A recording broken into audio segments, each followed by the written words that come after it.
Bon, hawa tozala faculté ya agronomie toyaki na compte ya koni besoin de réflexion tayana ezali esclave tokuti komona bacaractéristique d'un esclave. Après toleki tocomprendre que nzambe azali ye moko nde alobi que les israélites étaient des esclaves oyo akangolaki na Égypte. Et la Bible nous montre aussi que les chrétiens sont des esclaves de Christ, comme Paul lui-même le dit. Et nous avons continué par dire que les dirigeants dans l'église sont aussi les esclaves des dirigés. Les parents sont des esclaves de leur famille.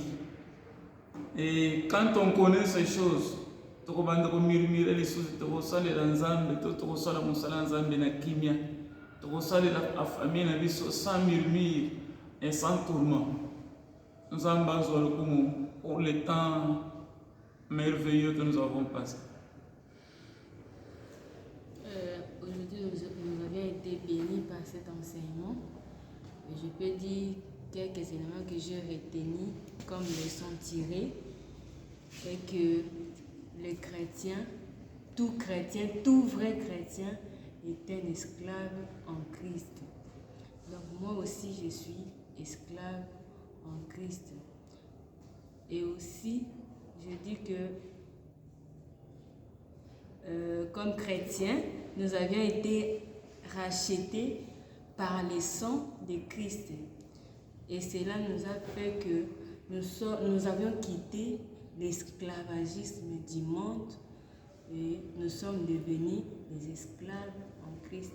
Comme ça a été le cas des Israélites. Autrefois, ils étaient esclaves en Égypte et Dieu les a rachetés de l'Égypte et ils sont devenus des esclaves de Dieu, de Christ.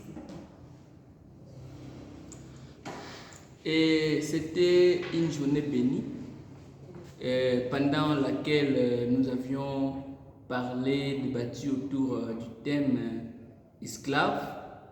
Et là, on a échangé, il y a eu au moins 7 points. Et parmi lesquels j'aimerais parler de la conclusion de tout ce que nous avions eu à apprendre. Et la conclusion était que la connaissance de son identité permet de servir sans remords ni tourment, comme Papa Moling venait de le dire. Et c'est très important de connaître son identité. Et à la lumière de ce que nous avions eu à apprendre aujourd'hui, nous avions compris que soit on est esclave du monde, du péché, de la chair, du diable, soit on est esclave de Jésus. Et bien, ceux qui sont esclaves de Jésus sont ceux-là que le Seigneur Jésus a eu à racheter par son sang. Et ceux-là, ce sont ceux-là qu'on appelle les esclaves en Jésus. Mais ceux qui sont encore dans le monde demeurent encore esclaves du monde, esclaves du diable, de la chair. C'est ainsi, il est très important pour nous d'être esclaves du bon maître, celui qui est rempli de bonté, rempli d'amour. Il traite. Donc quand on a essayé un peu de voir les caractéristiques d'un esclave, des fois ça fait peur. Donc ça nous a rendu un peu malheureux là. Mais si on voit la manière dont le Seigneur Jésus traite ce serviteur, ces esclaves, nous comprenons que c'est très important d'être esclave en Jésus, esclave de Jésus, et d'être esclave du monde, esclave de la chair, esclave du péché.